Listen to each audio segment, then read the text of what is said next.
Support for this show, Politics Done Right, comes from politicsdoneright.com, publishers of How to Make America Utopia, Take Away the Economy from Those Who Rigged It, As I See It, Class Warfare, The Only Resort to Right-Wing Doom, It's Worth It, How to Talk to Your Right-Wing Relatives, Friends, and Neighbors, and other books written by Egberto, Willies. Support for this show, Politics Done Right, comes from politicsdoneright.com, publishers of How to Make America Utopia, Take Away the Economy from Those Who Rigged It, As I See It, Class Warfare, The Only Resort to Right-Wing Doom, It's Worth It, How to Talk to Your Right-Wing Relatives, Friends, and Neighbors, and other books written by Egberto, Willies. Welcome to Politics Done Right.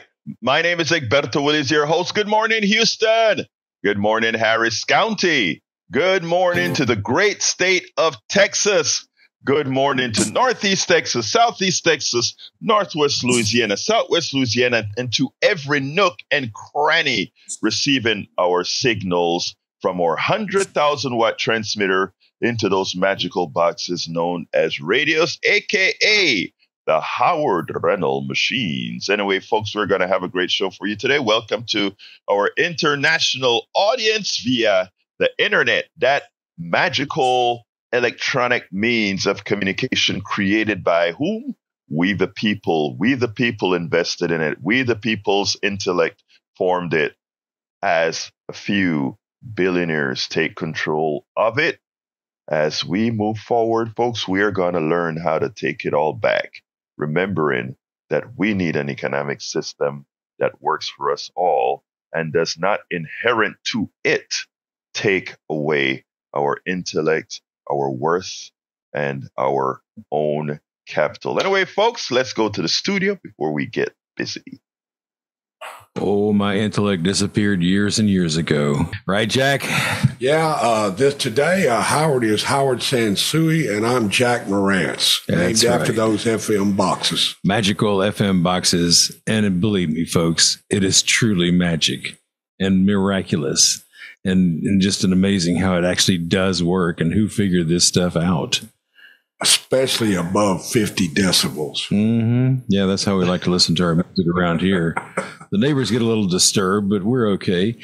Good morning, Egberto. I'm a little tired this morning. We were out late last night with Rockin' Stew, or Kirby Tyler, as he likes to call himself, on the classic country station. We were up in Tomball at Main Street Crossing watching Mo Bandy perform. So it was a really good evening. We had a good broadcast, a few operator error problems, but still, that's about natural for me because I'm an operator error in itself. But actually, it went well. Yeah, go ahead. Actually, that's not true. Let me tell you, when you see ABC, CBS, or all these guys go out to do a remote, right? They have a photographer, they have an engineer, they have a whole team. We're talking about Howard and one other person. That you get it done. Sometimes it's magical. Just me.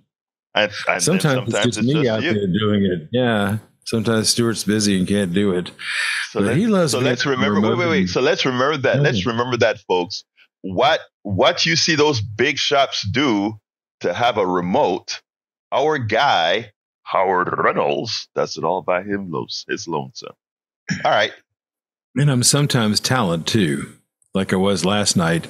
We finally broke in the classic country station on HD3. A lot of folks were coming, they're saying, we haven't heard of this station yet, but we sure do like what you're playing. We were playing the music out there too. Yeah. I said, well, and this one guy says, I run a fleet of Cadillacs. I'm a fleet manager for high-end cars. And every one of those things come in with a HD2 radio or HD radio. I just haven't found you yet. He said, I found the one at 93Q. They've got a sideband channel called Country Legends. And they're a good station. They really are, but they don't go as deep as we do. So we play the really good old stuff. So he said, man, I'm going to check you out, and I'm going to email you, and I'm going to let you know what I think. I said, well, that's just great. I appreciate that. There's a guy named Dennis. And Dennis, thank you so much. We met Terry out there. It was fun. Had a good time. And a lot of folks stopped by. Let me ask you something, Howard. Yeah, go ahead. How do people find out about stations that do broadcasts on those side digital channels? Well, if we don't have any, there's a list of them on the internet in Houston. How many stations have the side channels and the HD channels? And HD stands for hybrid digital. It doesn't stand for high definition, so it's not like TV. So there's a list of them that you can find on the internet. A lot of them are streaming too, so you can pick them up there. Ours is not streaming yet, but we're working on that. More tin cans and string. So we're working on that streaming, and we're working on our regular mainstreaming. We've been having some problems with the internet elsewhere, not in the building. I can't control anything that doesn't happen here in the building. So our HD channel 2 and our main station, they haven't been streaming for the past day. It's kind of been in and out because the internet's been very strange wherever the IceCast server is. So folks, if you've experienced that, we're working on it. And Jack, you got a bunch of wisdom for us this morning. Yeah, we're still flying this plane while we're building it. So pretty much that is a quote from Dwayne Bradley. Yeah. I want to give him proper credit. Yes, Dwayne. Dwayne. All right. Oh yeah. All right, I got basically the topics for Egberto's show today, regurgitated in a different form. We're going to hijack your show. Here it comes. It looks like PDR has the goods, mostly bad on Trump and the media. That gives him a pass. Biden said to reporters that Trump should get a life and the media should tell the truth. A Lincoln Project ad calls out voters about women's reproductive rights, saying a vote for Trump is a vote to hurt the ones you claim to love. Barack Obama stood with Kamala Harris at a rally in Pittsburgh where he skewered Trump's character and policies as he talked of Harris's policies. Trump has character? Well, my saying is Mr. Personality Disorder. He has that? Oh, personality disorder. Yeah, he does have that. It's called toxic narcissist. We know exactly what kind of a personality disorder that is. All right, folks. Egberto, take it away. It is your show. What are you going to talk about today? Well, I'm glad. I love what Jack just did. Those are the three subjects, actually. Those are the three national subjects that we're going to talk about as Jack spoke about it, which is very important. And let me just tell you, all of that with videos, etc., those three subjects plus the one that I'm going to play is at politicsdoneright.com/newsletter, because I know I won't get to all of them, because we're starting with a local story, a very important local story about HISD. I interviewed two activists with HISD trying to talk about talking about the $4.4 billion bond that HISD is trying to put out there. $4.4 billion. That is serious. So without further ado, let me just go ahead and get that interview started, because these are women that are working hard to make sure that our kids are educated, but that they also get what's due them. Here we go. Welcome to another edition of Politics and Right. My name is Egberto, Willies, your host. Today we have a very special issue to talk about relative to Houston Independent School District. With me today is Sarah Terrell, is a taxpayer who supports public education, has been actively observing and participating in HISD issues for many years. And Jessica Catrett, a parent of a HISD alumni from Westside High and a current sixth grader at Lanier. She says her son graduates out of fifth last year. Look, first of all, ladies, thank you so kindly for being a part of this discussion on Politics Done Right. Before I get started, we're talking about the bonds, but we all know that the Houston Independent School District got taken over. I claim it was done by force. Please tell me in the short terms what happened there. What should concern us? Well, HISD got taken over by the TEA. Basically, we think because we are a Democrat city and our board was all made up of Democrats and more liberal people who are concerned about our public school system. And so they took it over on a pretext of a law that they had started that says if one school is failing for more than 5 years, then the only solution is to completely take over the school district. So that's what they did with us. We had one school that triggered that out of 270 schools. So that you can just see right there that it was a pretext. So we've been dealing with the board, all our trustees were out. They appointed this board of managers by TEA appointed them. And the superintendent Mike Miles was also appointed by the TEA. And they've been here since June of 2023. Now, Jessica, is that constitutional? Is that by Texas constitutional law? That's a really good question. It's really interesting because we are definitely no longer an independent school district. So when Greg Abbott ordered the takeover of HISD, I feel like our voting rights were stolen. I personally voted for Elizabeth Santos. I voted for her to represent me on the school board, and she won that election. In fact, she won twice. Yet, under this takeover, she was removed and replaced by her opponent, Jeanette Garza Linder, who lost the election. So I very much feel like our votes have been stolen from us. Which I think is a pretty good assessment. Anyway, let's start talking about the bond. Why don't you start, Sarah, and tell me your thoughts. I have deep concerns about this bond. It's humongous. It's $4.4 billion. It's the largest one that's ever been suggested in Texas. Our last bond in 2012 was only $1.8 billion. So this is more than twice that amount. It actually will cost $9 billion with interest over time, and it will take 30 years to pay it off. And what this giant bond does to a district like HISD is it sucks up the borrowing capacity for many, many years. Normally, you try to do bonds every so often, but if you've used up all your borrowing capacity, then you can't do that as needs arise or as you try to rotate who's going to benefit from the next project. So I want to also point out that some of the costs in this thing are just really inflated. And what we're getting for the $4.4 billion just doesn't seem like a lot. It's supposed to be directed at elementary and middle schools. We have 160 elementaries and about 39 middles. So that's 200 schools. We're only getting about 39 of them fully rebuilt or partially rebuilt. So that's a very small percentage of 200 schools that are actually going to get a full rebuild and from this enormous bond. And part of that is because the costs are so high that they've listed for these rebuilds. And part of it is also, what other things that they're spending on in the layout of the costs. So let me just give you a couple of examples. We have these costs that are lined out by school. We have two things that we can maybe benchmark them against. Back in 2023,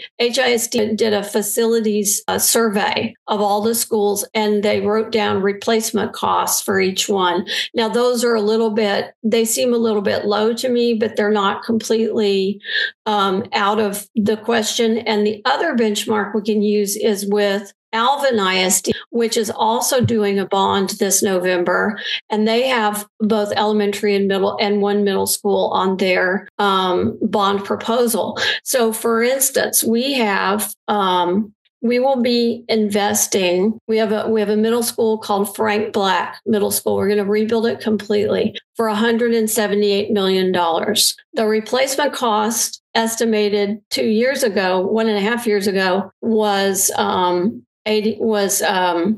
where's it? I forget. It was like 80 million. There it is. It's on my notes. It's 80 million. Alvin Independent School District is proposing to build a middle school for 88 million. So you see that replacement cost and Alvin's costs are in the same league, but they're nowhere near this 178 million that Miles says he needs to rebuild that middle school. And other middle schools that are getting fully rebuilt, like Hamilton and Revere, very similar issues with those costs. And just to give you, like, for instance, Hamilton is 144 million, and Revere is 162. And again, Alvin's going to do a similar school for 88 million. And all these costs are without land. I don't want anyone to think, oh, Houston Land cost more. These are not including because land. the land is already there. And Alvin put the land in a separate part of their bond. So these are just construction costs. A couple of elementaries. The elementaries follow the same pattern. We have a school called Durham Elementary. It's going to get completely rebuilt. It's going to cost $82 million. Its replacement cost was previously estimated as $20 million, which seems too low, but Alvin is doing 3 elementary schools for about $45 million each. So you got Mike Miles saying, I need $82 million for my elementary. And Alvin says they can do it for $45 half million. the cost. Yeah. A little more than half. And we have other elementaries that follow that same pattern. Bonham Elementary is going to cost $121 million. And it's going to be a larger school than Durham. Durham is 82. But again, I want to tie something in, because I think that is money coming into the system, to his system. I know there's probably no correlation between this bond and the trouble that he got into for having money transferred to Colorado. But I bet that given there is no oversight. Why don't you tell me a little bit about that? Given that there's no oversight, we don't know if there would be some mechanism used to take this bond money and move it around these other private charter schools that this guy deals with. Well, I think it's not. Here's how the mechanism for that would work. In addition to the very few full rebuilds we're going to get out of this deal, every single school in the entire district is going to get a minimum of new HVAC, improved security, and lead abatement. We have schools that are like 38% utilized. We're going to be building, we're going to spend $1 billion on 39 schools that have less than 50% utilization. We have another $500 million we're going to spend on schools with less than 75% utilization. So that means we're going to close schools eventually.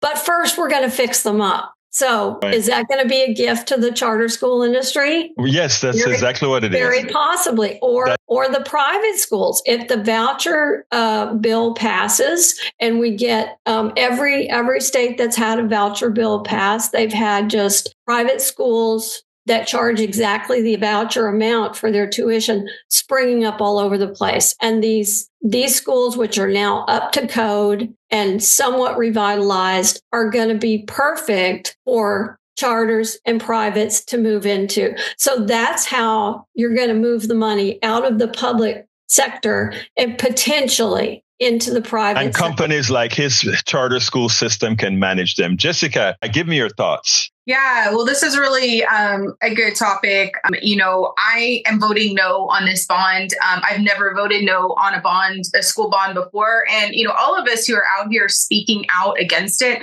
we're all people who strongly believe in public education and would always vote for one. But there is just no trust in this administration. I mean, you brought up that he's being investigated for taking our public money, school money, and funneling it to Colorado.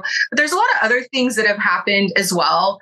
And honestly, there's nobody who's going to be stopping Mike Miles from doing whatever he wants. I don't think we established who Mike Miles was. So tell us who Mike Miles is. Yeah. So he is the state appointed superintendent of HISD that was appointed by Morales. And so he is here transforming our district into his vision.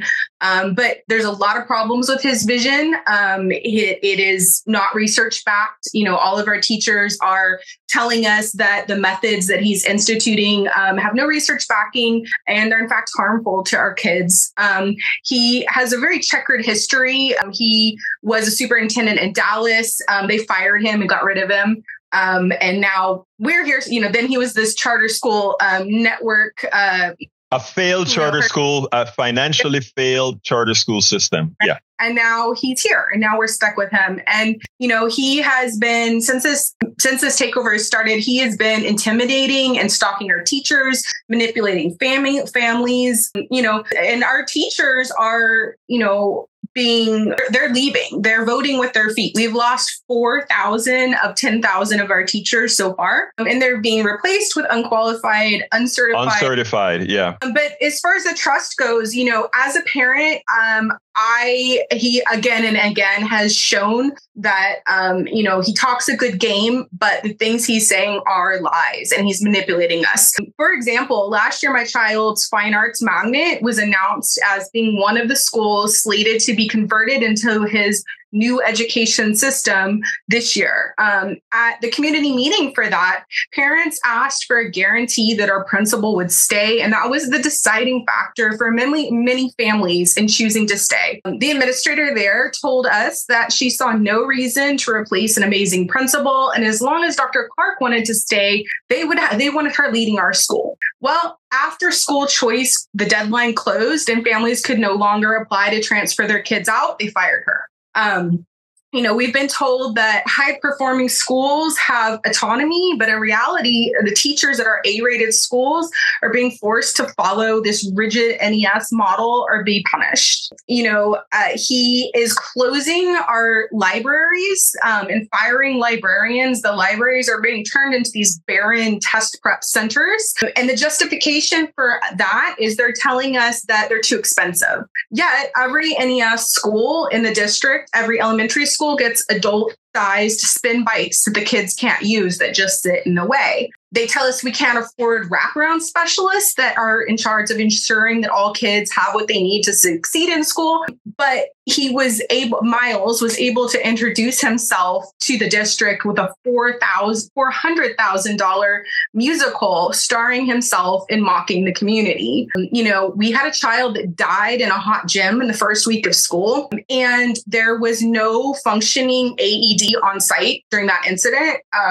An investigation of that has found that nurses across our district were begging for replacement batteries for their AEDs and were denied. 170 AEDs were found to be non-functional.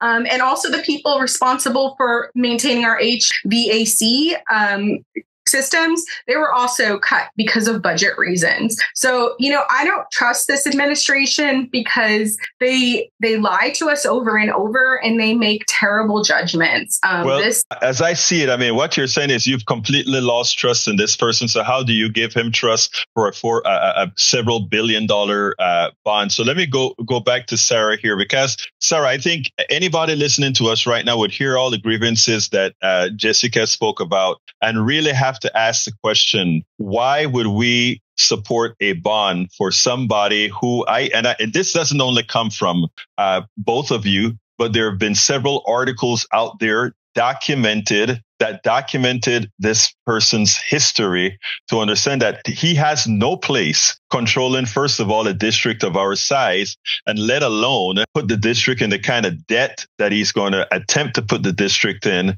if this bond is passed. I need some closing thoughts from you with whatever else you have to add to the discourse here. I just can't emphasize enough that if we vote for this bond, we won't get another chance to do a smarter, more effective one later, because we will have used our borrowing capacity. And I know some people want to say, well, what about the kids? They're in moldy schools. It's hot. All these things need to be fixed. Absolutely right. But what we're being faced with here is an all or nothing proposition. And I find it quite coercive. And there's no reason why HISD cannot come back to us as early as next May's election dates with a much better, more sensible bond with a smaller footprint. So I view my vote no as number one, a referendum of no on this entire takeover and Mike Miles' performance and his puppet board of managers, as well as a negotiation. So you say you want $4.4 billion. I say no, that's too much. And I also want to say something about the permanence of Mike Miles. What he's trying to do here is leave his physical imprint on us in a forever way, like a toxic forever chemical. So all of these schools, I'm sure, will be built without libraries because, as we all know, he takes the libraries out of his NES schools and turns them into study halls. So our new schools will not have libraries. And then in addition, one of the most expensive things on this whole deal is 3 career technical education centers that are essentially fancy new high schools. And our high schools are already only 84% filled on average. And we rebuilt them all with the 2012 bond money. So it is definitely a boondoggle. And I think that's why the Republican Party of Harris County knows it, and they recommended a no vote. And the Democratic Party of Harris County has recommended a no vote as well. And many organizations are doing the same. So we hope that people will stand up for their rights here in Houston and send that message with that no vote. I want to expand on something before we go, because you all have laid out quite a bit. First of all, I think Jessica has done a great job of laying out that the person who leads this organization, the HISD, Miles, cannot be trusted, number one. Number two, you've laid out that most of these buildings being built would be overpriced, cost a whole lot more than other similar size campuses have been, buildings have been done with, which points out that where is that extra money, or why is it costing that much? And third, if this is a person that has been trustworthy, whose word could not have been trusted to, for what he said, what makes one believe that even if you are in a moldy school right now, that your school will be one of the chosen schools to be taken care of within the time frame that you think it's going to be taken care of? So, I mean, I think we need to listen to both Sarah and Jessica's words. So tell the audience that are listening to Jessica, in one sentence, why you think they should vote similar to how you will vote. Our votes have been stolen, but this is our chance to vote on something and send a strong message that we won't stand for this, and no trust, no bond. Sarah? I want to say to all the conservatives out there, this is taxation without representation.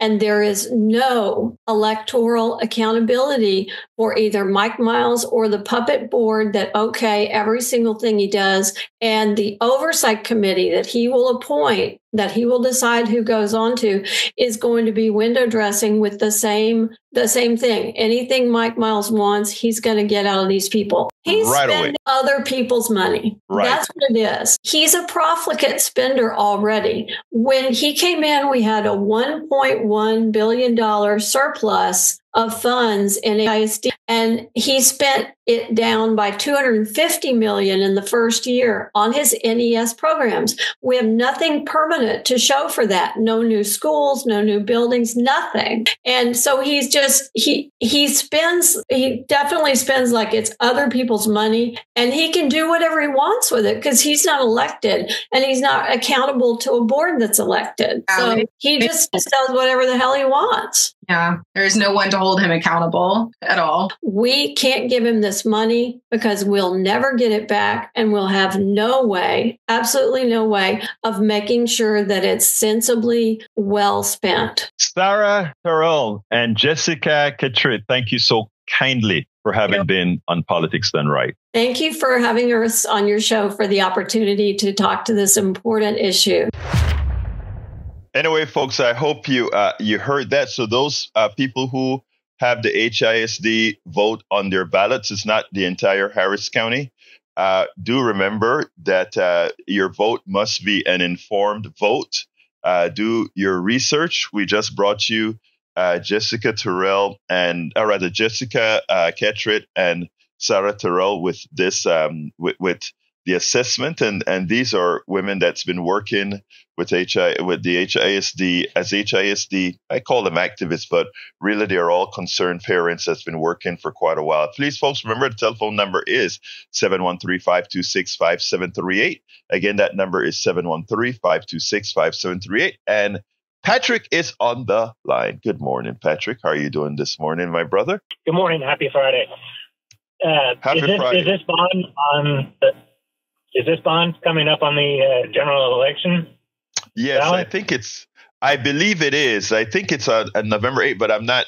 I should have gotten that to be sure, but I am not absolutely sure. But I tell you what, we'll see. I tell you what, if Sarah Terrell is listening right now, call us at 713-526-5738 to let us know if exactly when this bond is going to be available and where, or and to whom, what parts of the county, etc. Anyway, Patrick, what's up? I'm with Jessica. This will be the first bond that school bond that I vote against. A lot's been going on in HISD, and I think a lot of it is to force these voucher programs. Right. Bit of a coup. Well, since you mentioned that, what I like, my personal opinion now, taking my host hat off, I will never ever vote to support a person, a candidate, or a policy that supports vouchers or charter schools or private schools paid for with vouchers. And the reason why, every study that has been done thus far has proven that they are no better than public schools in the aggregate. More importantly, math matters. Private schools, remember this, they don't have, when you have a private school, there is an executive architecture, and if it's a one funded by capital, it also means it's a for-profit. Some of them, not all are, but some are for-profit, where some of these monies have to go towards executives, bonuses, etc.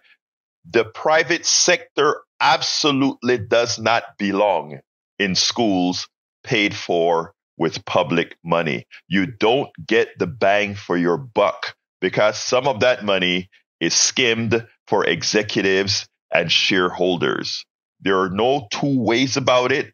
They have to cut costs in order to pay those people. And ask yourself, if they have to cut costs to pay those people, where do those costs come out of? Your child's education and the payments that they make to the teachers, and underpaid teachers don't make the best teachers. Continue, please, my dear brother Patrick. Yes, I agree. I forwarded a Politico article that highlights, I don't know if you're aware of it. I wasn't until recently, but Arizona is ahead of us on this voucher program. And Politico just did a really good article where the program's essentially bankrupting Arizona. They're having huge issues because of it. It's a program that's gonna fail, and it's gonna fail us. But it's by design. It is. Look, these programs. I mean, the math. What drives me crazy about these programs, Patrick, is any person who knows basic arithmetic, including those who are proposing these budgets, know that it costs more, but they just want to get it through, and then they stick us all with the bill as a few profit from it. Continue, my brother. I'd also like to point out that the libertarian policies, that it's right there on the front page when you go to see what they stand for.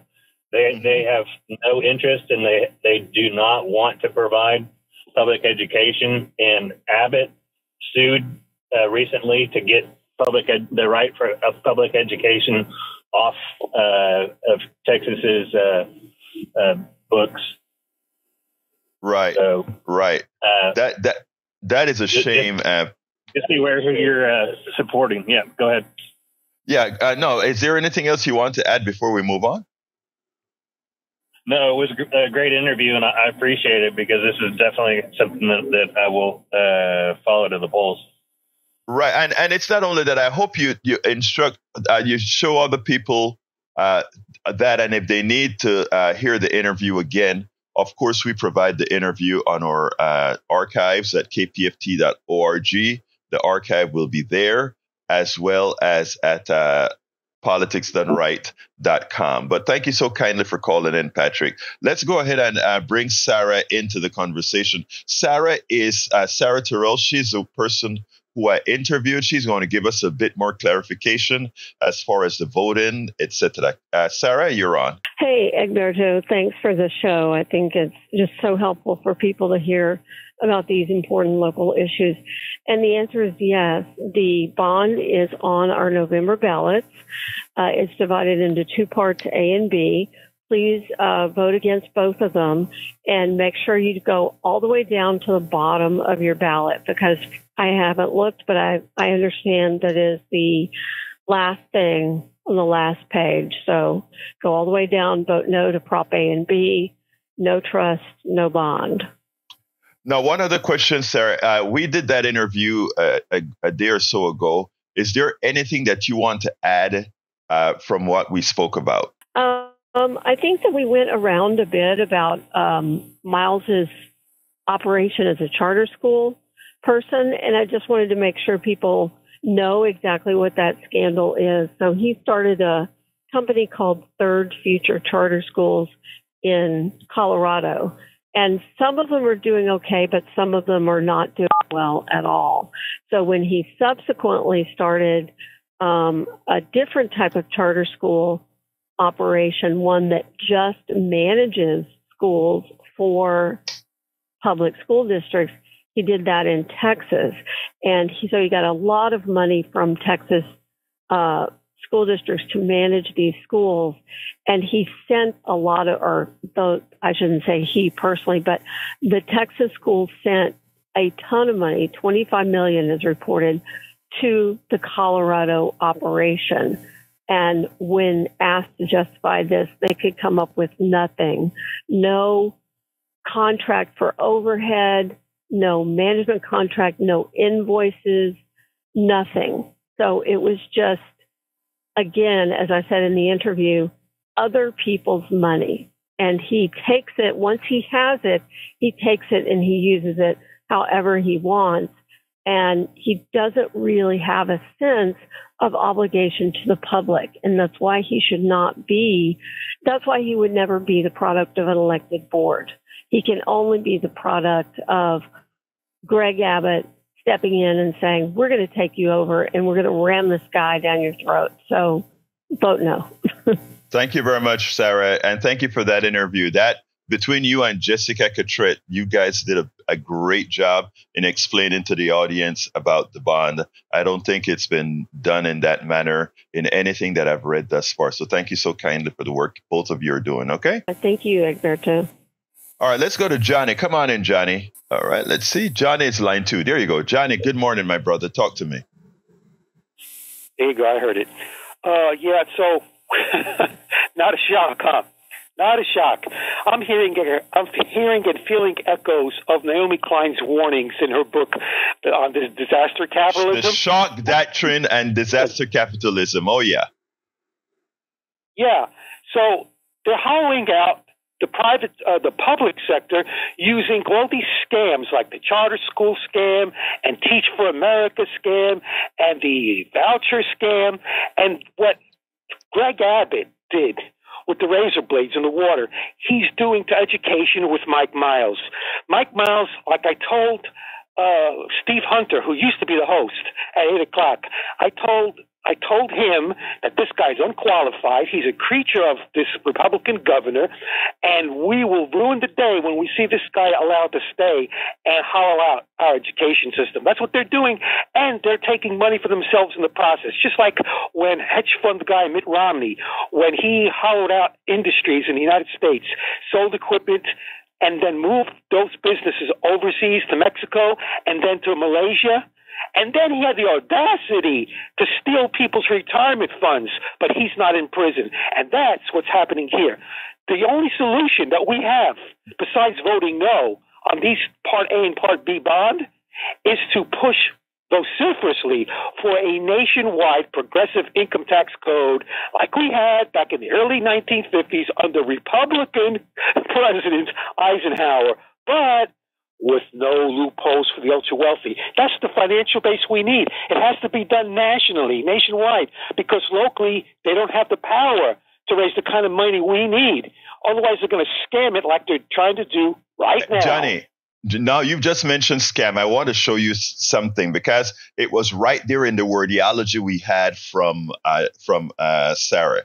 She said, similar schools in Alvin, $88 million. The similar size school, etc. In the from Miles, in Houston, $176 million, almost double, if not double, the price.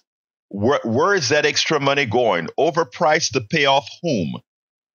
I mean, and it's a constancy of these types of operations that get done. Hey, guy, my phones are filling up. I need to go. Hey, close me out real quickly, Johnny. One quick thing. You just said something that points out another pattern amongst Republicans. Remember when Donald Trump was in office, he ordered law enforcement to that airport tarmac to steal equipment paid for by California taxpayer money for California. Yes, I remember. That's what Mike Miles is doing. He's doing the same thing. Exactly. Thank you, brother. Gotta go. Thank you, brother. Let's go to Jessica. Come on in, Jessica. Yeah. Hi. Can you hear me? Yes, I can, Jessica. Thank you for that great interview. Yeah. Thank you so much for helping get our voices out. I wanted to clarify that this is absolutely going to be on the ballot in November. It's going to be listed as HISD Proposition A and B, and it's going to be important to look for that HISD because I believe there's also going to be a Harris County Proposition A and B. So HISD Proposition A and B on the ballot this November. Thank you very much for that information, Jessica. Yes, absolutely. Anything else you want to add? Yeah, actually, one thing that I thought about after our interview that we didn't mention, just on how unfair this whole thing is. You know, we talked about this was all triggered by a law that said if a school was failing for 5 years in a row, one school, you could take over the whole district. But I just wanted to mention that by the time we were actually taken over, Wheatley High School had improved and it was a passing school, and we were a B-rated district overall. I just want to emphasize how we are so much just being targeted. This is a politically motivated, targeted attack on us. Thank you very much for that. Thank you very much for that, Jessica. I mean, it seems incessant. Thank you. You have a wonderful rest of your day. Let's go to Brother David. Come on in, David. Morning, Egberto. Yeah, you know, this whole issue with Flabbit and his damn MAGA goons hijacking, just kind of what Trump did with DeJoy in the post office.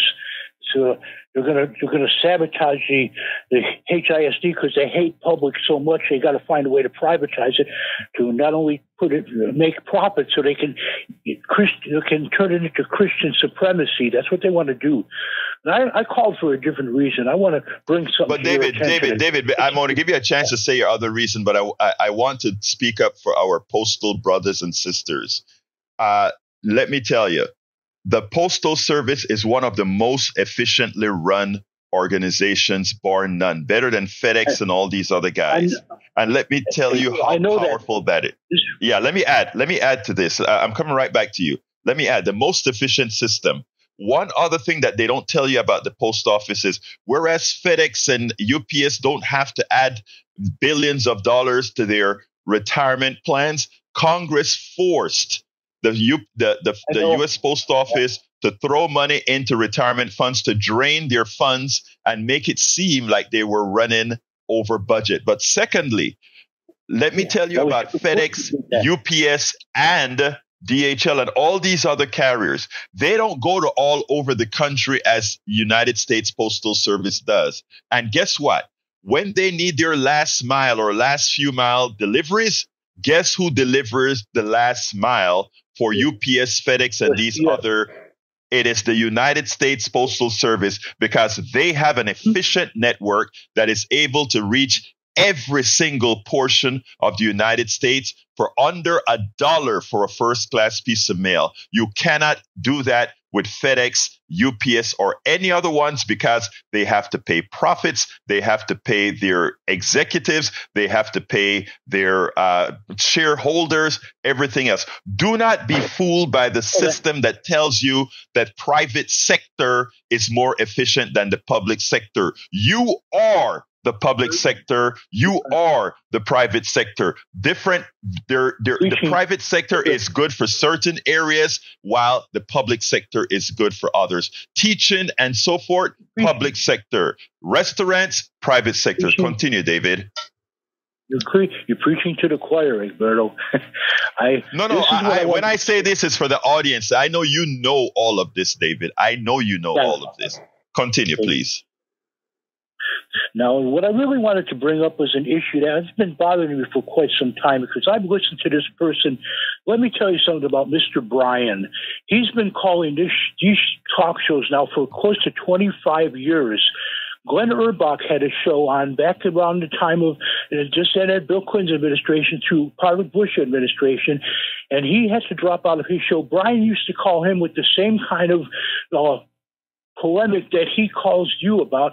And then when Glenn Urbach's show retired, Jeff Berg came on with his show, Partisan Gridlock.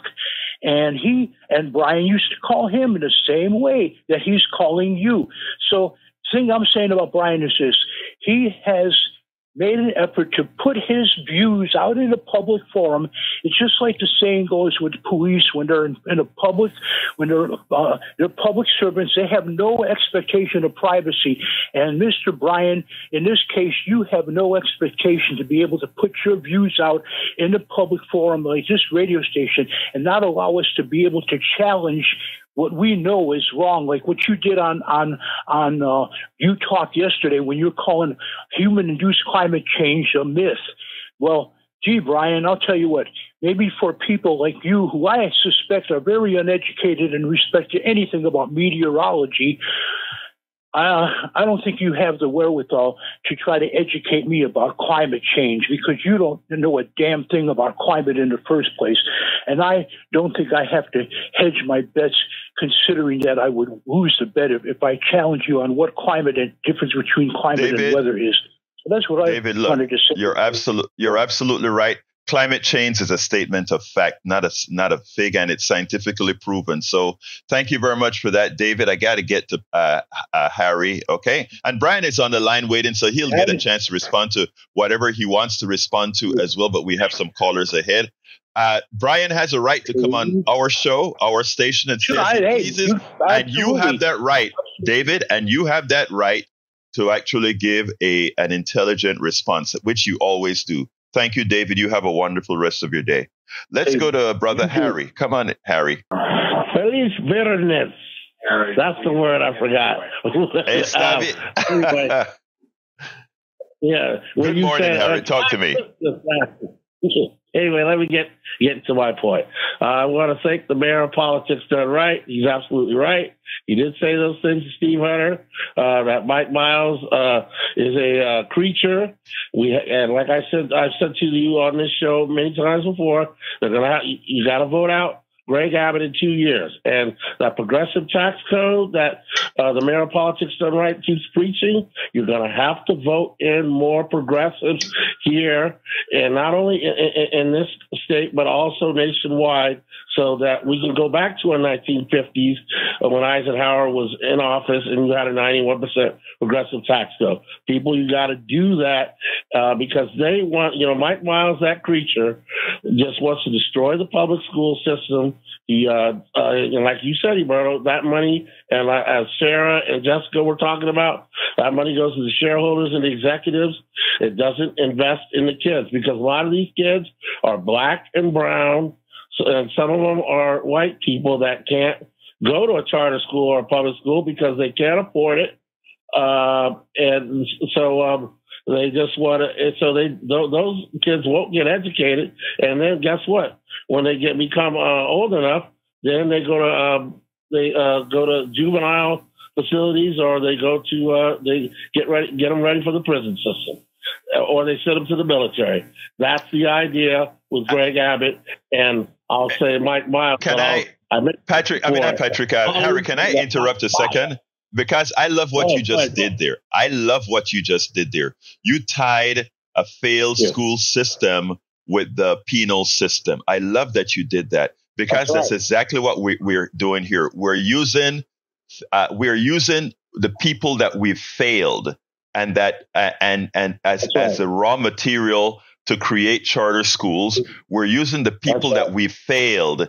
After they failed in these charter schools, the next place that they fail is a prison system. And then we privatize both the prison system and the educational system. And what does that give us? A source of funding that goes, a person is born And these are for people that they don't care about. A person is born, they go to a failed school, they have a failed life, they go into the penal system, and the private sector takes the people, the honest people, the masses. They take our taxes to fund the schools that are for profit, and fund the jails that are for profit, and fund the industries that fund the jail for profit, and use the penal system as slave labor for factories. It's a whole new. When I talk about antiseptic slavery, my brother, it's not something that that we all don't realize. But thank you, Harry. I need to go to Brian and then Patrick, and we don't have a lot of time. So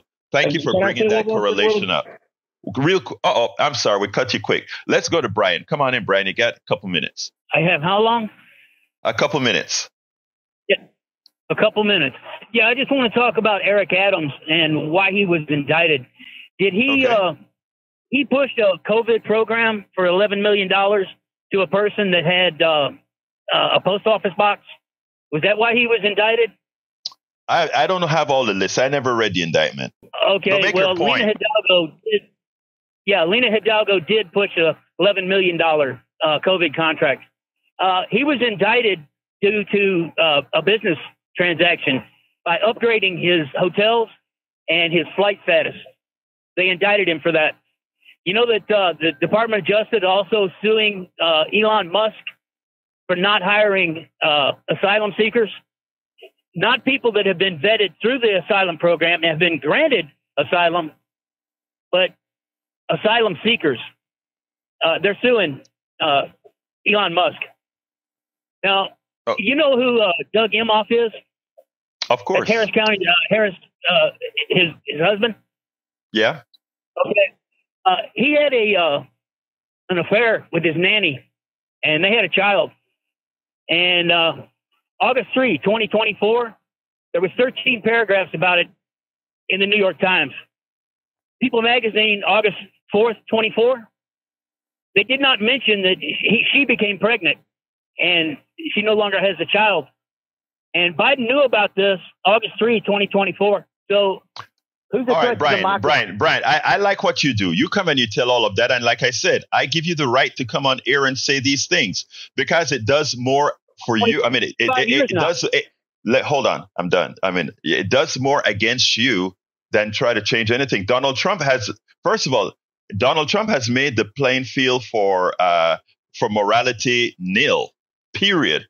And nobody can do anything worse than the things Donald Trump has done. So nothing matters anymore. What I tell people to vote on is vote on not just on values now, but vote on the things that are going to make your life better. Because as far as morality, our country, by a minority having elected Donald Trump, has said that morality doesn't matter. Because the most deviant person that has ever lived in this country is Donald Trump when you look at what he has done to people. And what you are saying, there's nothing you can say about Kamala, her husband, or anybody that can be more deviant than what Donald Trump represents. So thank you, Brian, for giving us your daily calls. And we'll talk another time. Let's go to Patrick. Patrick, come on in. You're on, Patrick. Right. Okay. Thanks for having me on again. Brian is correct, but as usual, Brian doesn't have all the information or he's withholding. He was indicted for hotel upgrades, flight upgrades. What's important to understand is those flight upgrades were on a Turkish-owned airline, and they were funded by the Turkish government, and they were bribes. Now, we can ask, okay, how is Adams any different than Clarence Thomas? He's, in my mind, he's not. Now I can. But wait, Patrick, I got to go to Derek, and I only have a minute. So let me just say the difference between Clarence and Adams is Adams can be indicted, Clarence cannot. Thank you very much, Patrick. I got to run to Derek, and we'll talk tomorrow, my brother, or today at 3 o'clock on my 3 o'clock show. I know you'll be there, so we'll talk then. Let's go to Derek. Quickly, I'm sure I'm speaking for everybody this morning. Mr. Bryan, what the hell does this have to do with in her family issues? That's all I got to say, bro. Bye. Thank you, Derek. I mean, love all you guys. And I love me some Brian, too. Brian, know I love him. You know, if I were to see Brian somewhere, I'll give Brian a cup of coffee and sit down and have a long chat with him. In fact, that is probably what Brian needs, to sit down face to face with me, mano a mano, to have a solid cup of coffee, and then we'll have some fun. But look, we're at 55 right now, and I want to finish the program off with our two geniuses in the studio. So I'm going to pass it right on to Howard Reynolds, somebody that I have the utmost respect for making sure this station can stay on air. Brother Howard. Well, I don't know about the genius part, but I don't have anything to add this Could you stop correcting me when I call you a genius, brother? Okay, I think I'll do that. Sounds good. Thank you. What you got, man? Well, looks like old Mike Miles is a snake in the grass. Those nasty snakes. Vote him out. Oh, wait, we can't vote him out. He was appointed. Well, vote out. I'm glad you noticed that. I'm glad you noticed that, brother. Vote out the rest of them. Vote out the person who appointed him. That would work. Back to you, Egberto. Take it home. Oh. All right. Look, folks, first of all, I want to thank all the callers. I want to thank all the listeners. Don't forget to go visit the archive for the story from Sarah Terrell and Jessica Catrett. I just bastardized two names. Forgive me. But check out the their interviews and pass it along to your friends. You can also get it at politicsdoneright.com as soon as I process it as well with the video of these two women talking about this issue. It's very, very important. It's a local issue, but you know what? This has reverberations all over the country because this is a right-wing plan, not only in Texas, but throughout the country, Colorado, Alabama, everywhere else. So anyway, folks, love you all. Listeners, callers, I can't say that, but all the rest of the show with a lot of videos that we couldn't play today is at politicsdoneright.com/newsletter, politicsdoneright.com/newsletter. My name is Egberto Willies. This is Politics Done Right. And you guys know how I end this baby. I am what? Out. Support for this show, Politics Done Right, comes from politicsdoneright.com, publishers of How to Make America Utopia, Take Away the Economy from Those Who Rigged It. As I See It, Class Warfare, The Only Resort to Right-Wing Doom. It's Worth It, How to Talk to Your Right-Wing Relatives, Friends, and Neighbors, and other books written by Egberto Willies.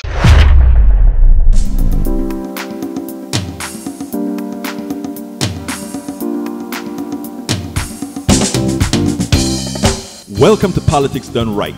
I am your host, Egberto Willies. This is a progressive program that will take the mystery out of politics. This is the program that will encourage you to make sure government becomes we the people. Whether you are liberal, progressive, conservative, or otherwise, you get to air your point of view. We are an independent media outlet that, unlike mainstream media beholden to corporations, we only owe allegiance to you. Remember, you can also send me a tweet at EGBERTOWILLIES. That is at Egberto Willies. Let us engage. It is Politics Done Right.